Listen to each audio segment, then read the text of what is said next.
നമ്മുടെ കോർഡിനേറ്റർ ഇത് തെക്കോട്ടല്ലേ? Okay guys, നമ്മളിപ്പോ ദേവിക്ക് തന്നെ നമ്മുടെ പൈസന്റെ ബർത്ത്ഡേ പൊളിക്കാൻ വേണ്ടി പോണേ. നമ്മളിപ്പോ ഗോകർണയിലാണുള്ളത്. അപ്പൊ നമുക്ക് പൊളിക്കാം. ബാ, നമുക്ക് ബ്ലാസ്റ്റ് കത്തിച്ചു പോയിക്കൊണ്ടിരിക്കണേ ഗൈസ്.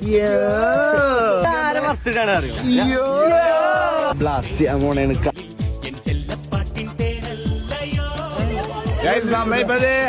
സർപ്രൈസ്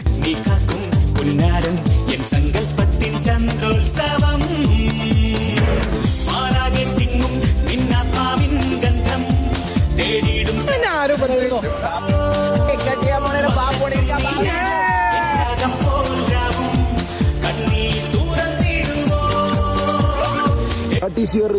നല്ല അഭിപ്രായം. എല്ലാം എങ്ങനെയുണ്ടായിരുന്നു പരിപാടി? സൂപ്പർ. സർപ്രൈസ് ആയോ?